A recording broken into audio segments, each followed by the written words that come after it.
যেমন খুব বেশি করে আজকে আমাদেরকে রাজাকার আলবদর বলার চেষ্টা করা হচ্ছে। এবং গতকাল আমি শুনেছি মাননীয় স্বাস্থ্যমন্ত্রী নাকি তুই রাজাকার বলছেন। পার্লামেন্টের তুইটা আমার মনে হয় খুবই আনপাল্টারেবল, অসঙ্গত একটি শব্দ। আমি জানি না মাননীয় স্পিকার এটাকে এক্সপান্স করছে কিনা ওনার অর্থনীতি। রাজাকার আলবদরের কথা বলছেন, this are very dead issue. কেন বলছি, আজকে আমরা এখানে বসে আছি, আমরা তোকে রাজাকার ছিলাম না, আমরা তোকে আলবদর ছিলাম না, we are the leadership in Jamaat Islam. যদি আপনি সেভাবে মুক্তিযুদ্ধের কথা বলেন, আমিও একজন শিশু মুক্তিযোদ্ধা। আমার বাড়ি বর্ডারে, বাড়ি একটু বড় ছিল। যারা মাইগ্রেট করতে ইন্ডিয়াতে, তারা প্রথমে সে আমাদের উঠানে ইত্যাদি আশ্রয় নিত, আমাদেরকে কিছু নাস্তা খাওয়াতাম, আর সেনাবাহিনী টহল দিচ্ছে কিনা এটা পাহারা দিতাম। যখন সেনাবাহিনীরা টহল থেকে একটু দূরে থাকতো, আমরা ওদেরকে গাইড করতাম যে তারা যেন ইন্ডিয়া পার হয়ে যেতে পারে। তো সুতরাং ওইভাবে কেউ ওই দাবি করার কোনো কারণ নেই। আর কোন দলে নাই, শেখ সাহেবের আওয়ামী লীগ যেটা ছিল, যারা সোল দাবি করে, তারা মাওলানা নুরুল ইসলাম সাহেবকে মন্ত্রী করেছে না? তো মাওলানা নুরুল ইসলামের জীবনীতে আমরা জানি শেখ সাহেবেই এটাকে রিকনসাইল করে দিয়েছিলেন, যাদের শাস্তি দেওয়ার দিয়েছিলেন, যাদেরকে মুক্ত করা করে দিয়েছিলেন। শহীদ প্রেসিডেন্ট জিয়াউর রহমান এসে এটাকে আরও বেশি কনসিল করেছেন, কারণ ওনার যে মন্ত্রিসভা, সেই মন্ত্রিসভাতে শাহজিউর রহমান সাহেব ছিল। মাননীয় বিরোধী দলীয় উপনেতা, আপনার সময় শেষ, আপনি 2 মিনিটে কনক্লুড করে দেন, কারণ আজকে সিনিয়র নেতারা বক্তব্য রাখবেন, আজান আছে। 2 মিনিটে শেষ করেন দয়া করে। 2 মিনিটে শেষ করছি। তো সুতরাং কথা তো অনেক বলতে হচ্ছে ওনাদের বক্তব্যের জবাব দেওয়ার জন্য। হ্যাঁ, তবে আমি শেষ করব, কথা আরও বলা যাবে যদি প্রয়োজন হয়।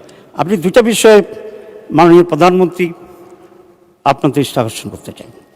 91 সালে জামাত ইসলামিক সহযোগিতায় বিএনপির সরকার গঠন করেছিল। আমাদেরকে মন্ত্রিত্ব দেওয়ার জন্য বলা হয়েছিল, কিন্তু আমরা সেটা গ্রহণ করিনি। অধ্যাপক গোলাম আজম সাহেব, ম্যাডাম, দুইজনের সাথে প্রফেসর গাউসের বাসভবনে মিটিংয়ে সেদিন করছিলাম, এবং সেখান থেকেই লিখিতভাবে বঙ্গভবনে গিয়ে আমাদের নেতৃবৃন্দ বিএনপিকে সমর্থন দেওয়ার কথা ছিল। কিছুদিনের ভিতরেই সমস্যা দেখা গেল ছাত্রদল এবং ছাত্র শিবিরের মাঝে। বিএল কলেজে আমাদের 2জন ছেলেকে হত্যা করা হলো এবং উত্তেজনা তৈরি হলো। আমি মোশাররফ ভাইয়ের বাসায় গিয়েছিলাম, ওনার মনে নাও থাকতে পারে। ওনাকে আমি বলেছি, স্যার, সারা বাংলাদেশ তো আপনাদের দখলে, আপনারা ক্ষমতা, 2-1টা ক্যাম্পাস যদি বৈধভাবে অন্যরা থাকে, সেখানে জোর করে পিটাপিটি করে ওটাকে দখল করার কি এতই জরুরি আপনাদের জন্য? কিন্তু দেখা গেলো যে সেটা অ্যাড্রেস করা হয় নাই। করতে করতে পরে 2 দলের ভিতরেই সম্পর্কের হানি ঘটল। 96 আমরা আলাদা ইলেকশন করলাম এবং পরিণতি আমরা সকলে জানি।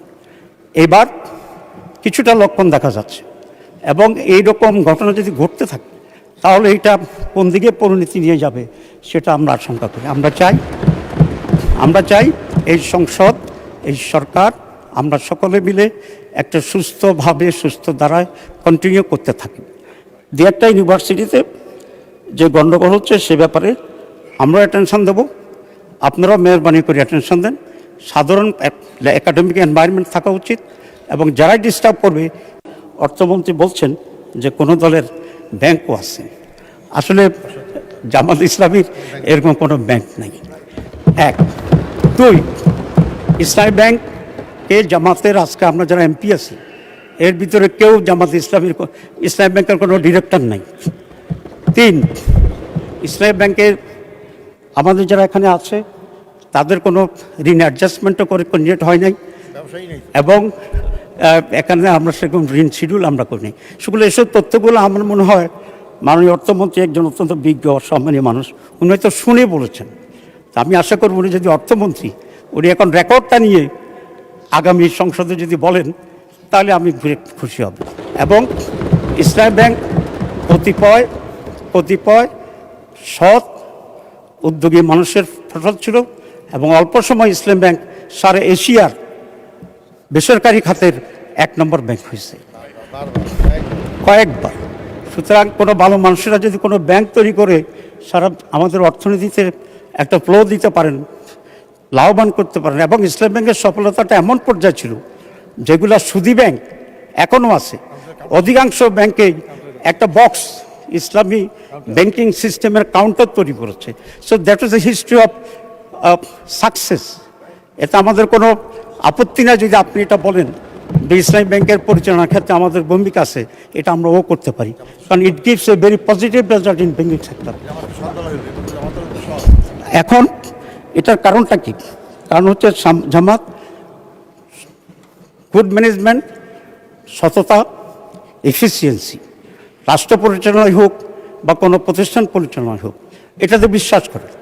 আর তিনটার জিনিস যদি একসাথে হয়, এফিসিয়েন্সি থাকে, সততা থাকে এবং পরিশ্রম করে, তাহলে যে কোনো প্রতিষ্ঠানে গ্রো করবে, এটা আমরা চাই।